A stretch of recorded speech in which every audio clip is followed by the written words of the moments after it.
word evolution is perhaps a tad overused in the automotive industry, but it's particularly appropriate when discussing the South Korean manufacturer Kia, a car maker that's rapidly climbing its way up the sales and popularity charts. But will this second generation Sportage help or hinder that growth? Well, being labelled as a crossover SUV means it belongs to a very crowded marketplace, which houses competition like the Renault Kadjar, the Mazda CX-5, and of course, the hugely popular Nissan Qashqai, and due to its huge success, the previous generation Sportage as well. Now, make what you will of its revised front end, but we're going to start by checking out its all-new interior.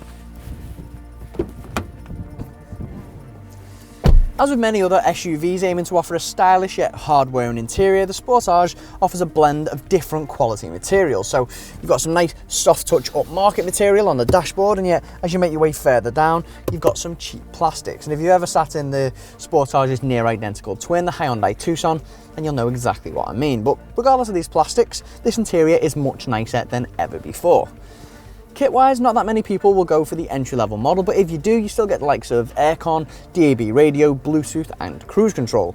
We'll go for the second trim up, aptly named 2, and you'll get some surprisingly luxurious features like a reversing camera, parking sensors and the sat-nav. And thankfully, Kia's touchscreen system remains as razor sharp as ever. Also worth noting is the new GT line trim, which adds some aesthetic upgrades inside and out. As a family car, practicality up front is pretty good. You've got these two cup holders here in the centre. You've also got a large storage space in front of the gear stick for your wallet or your keys. And one slight nuisance though is that this handbrake does intrude on centre cubby space a bit. But that's only a little thing. Staying on the subject of family practicality, these doors open nice and wide, and once you sit in, there's tons of leg and headroom all round, a smidge more than the previous model actually. And although these door bins might struggle to fit certain bottles in, I'm sure the cup holders in this centre armrest will suffice. Now, if we're being a bit picky, we're a bit gutted that these seats don't slide back and forth like some rivals do, and the lever to fold these seats down is at the side here, so if you're round near the booth, you're forced to come all the way round. Now, I don't care what you say about the polarising front end, I think this rear looks amazing. Now, the boot offers a nice flat loading surface, which makes loading things in much easier, and this boot's actually got 26 litres more than the previous Sportage of 491 litres. Now, that's bigger than the Nissan Qashqai and the Renault Kadjar, but for me, the best thing about this boot is how flat these seats lie and how square and accessible this loading space is. And with all these seats down, you actually get 1,480 litres to play around with.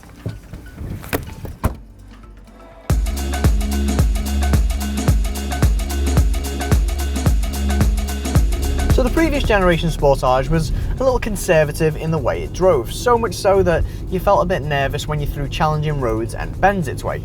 But Kia has pulled out all the stops and fixed this with a new finely tuned chassis and electrically assisted steering setup. Basically, the ride is ever so slightly firmer than before, although it is better off for it in terms of composure and it's still comfortable. And when it comes to the steering, Kia has found a brilliant middle ground, which gives you a much more enjoyable and more responsive setup that's easy to manoeuvre around town, although waits up when you need it to. And I never thought I'd actually enjoy cornering in a Sportage, but it's actually quite fun.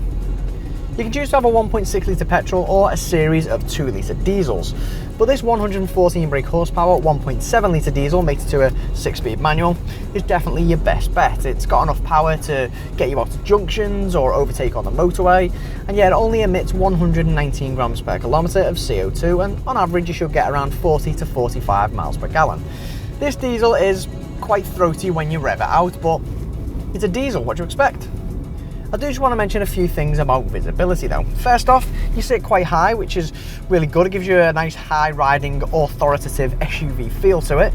But the C-pillars are still quite chunky, which give you a bit of a blind spot. Although Kia has made the rear window a bit bigger, and of course if you go for the rear parking sensors and the rear view camera, this will help as well. Similar to its competition, the Sportage starts off very affordable, but can actually become quite pricey. However, if you go for this model, which is expected to be the best seller, you'll pay around £22,000. Now that is actually cheaper than equivalent models in the Nissan Qashqai, Renault Kadjar, Mazda CX-5 and the Hyundai Tucson.